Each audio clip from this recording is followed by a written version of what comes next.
కాంగ్రెస్ ప్రభుత్వం బీఆర్ఎస్ ప్రజా ప్రతినిధులను వేధించడం మానుకోవాలన్నారు ఎమ్మెల్సీ కవిత. హబ్సీపూర్ సర్పంచ్ మారు రాజేశ్వర్ రెడ్డిపై అక్రమ కేసు బనాయించడంపై తీవ్ర స్థాయిలో ధ్వజమెత్తారు. జగిత్యాల సబ్ జైల్లో సర్పంచ్ రాజేశ్వర్ రెడ్డిని పరామర్శించిన ఆమె కాంగ్రెస్ ఎమ్మెల్సీ జీవన్ రెడ్డి తీరును తప్పుపట్టారు. అధికారంలో ఉన్నామని ఇష్టారీతిని వ్యవహరించడం మంచిది కాదన్నారు.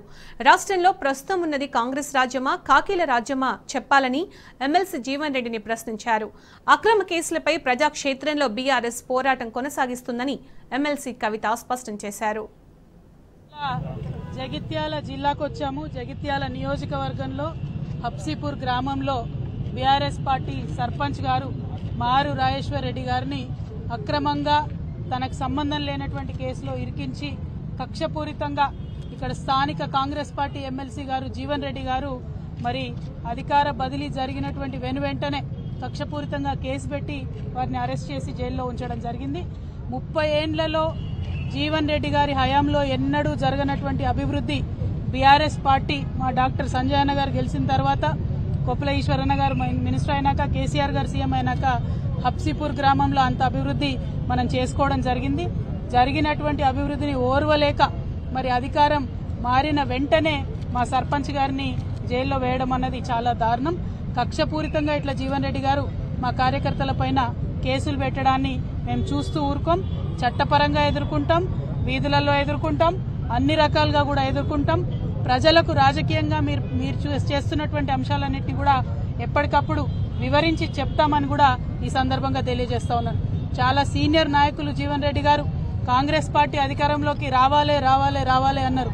మరి అంతకుముందు కాంగ్రెస్ పార్టీ అధికారంలో లేనప్పుడు, బీఆర్ఎస్ పార్టీ అధికారంలో ఉన్నప్పుడు ఫ్రెండ్లీ పోలీసింగ్ పేరుతోని ప్రజలను పువ్వుల్లో పెట్టుకొని చూసుకోవడం జరిగింది. ఏ పార్టీ కార్యకర్తలైనా వారి మీద రాజకీయ పరంగా మేము పోరాటం చేసినాం తప్పితే చట్టాన్ని వాడుకొని పోలీసులను వాడుకొని ఇట్లా ఎప్పుడు కక్ష తీర్చుకోలేదు. ఇది కాంగ్రెస్ రాజ్యమా కాకీల రాజ్యమా అనే విధంగా ఇవాళ రాష్ట్రమంతా కూడా వ్యవహారం నడుస్తా ఉన్నది. ప్రతి నియోజకవర్గంలో ప్రతి చోట కూడా ఇటువంటి వైఖరినే కాంగ్రెస్ పార్టీ ప్రదర్శిస్తా ఉన్నది. కాకపోతే జీవన్ రెడ్డి గారికి మేము హితవు చెప్తా ఉన్నాం, ఇటువంటి వైఖరి ఎక్కువ రోజులు నిలబడదు, ప్రజలు తిరగబడతారు. ఇప్పుడు మీరు వాగ్దానం చేసినటువంటి అమలు చేసేటటువంటి ప్రయత్నం చేయండి. మీరు అలవి కాని వాగ్దానాలు చేసి అధికారంలోకి వచ్చినారు, వాటిని అమలు చేయండి, ప్రజల కోసం పనిచేయండి. కానీ ఇతర పార్టీ నాయకులు కార్యకర్తల మీద కక్షపూరితంగా వ్యవహారం చేస్తే ప్రజలే దాన్ని తిప్పికొడతారు. తెలంగాణ ప్రజలందరికీ కూడా వినమ్రంగా మేము విజ్ఞప్తి చేస్తా ఉన్నాం.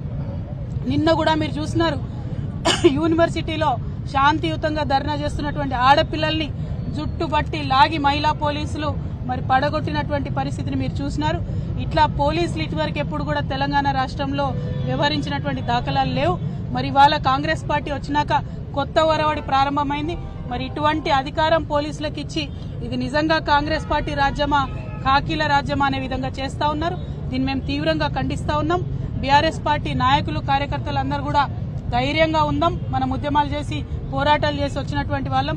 ఇదే కాకీల మీద, ఇదే కాంగ్రెస్ పార్టీ మీద ఉద్యమాలు చేసి తెలంగాణ రాష్ట్రం తెచ్చుకున్న వాళ్ళం కాబట్టి మనం అదే స్ఫూర్తితో ముందుకు వెళ్దాం. అల్టిమేట్ గా మనకు కావాల్సింది తెలంగాణ ప్రజలు బాగుండాలి. ఈ కాంగ్రెస్ పార్టీ చేసినటువంటి వాగ్దానాలు ప్రజల వరకు చేరే వరకు కూడా పోరాటం కొనసాగిస్తామని తెలియజేస్తూ జై తెలంగాణ, జై కేసీఆర్.